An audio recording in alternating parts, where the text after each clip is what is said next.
Hello guys, meron tayo i-unbox na switch hub or smart switch siya. Ang brand niya ay TP-Link. Ang model niya ay TL-SG105E. Ito yung mga features niya sa harap.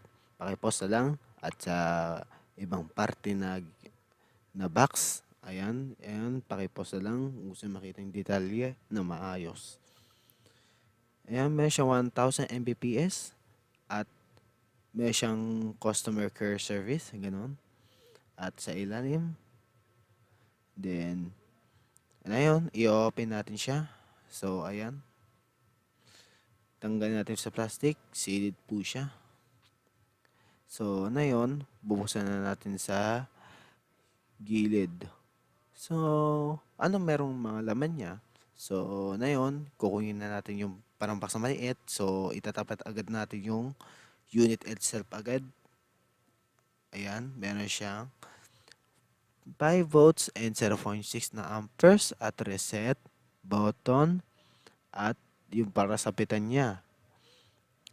Ayan. At meron siyang pang wall. At meron siyang parang apat na bilog.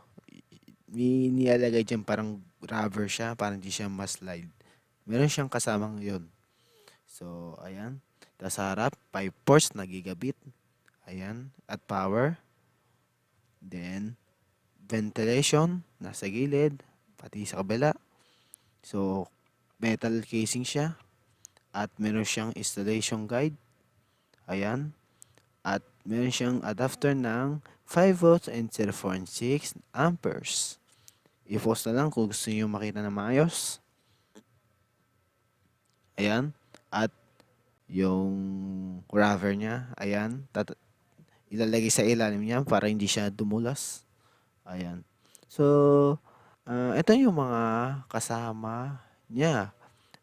Unit itself at charging adapter at yung pang wall sa ilalim. At ito lamang po at huwag kalimutan subscribe at click the notification bell pag may new video ko, mananotify kayo. So ito lamang po. So bye-bye.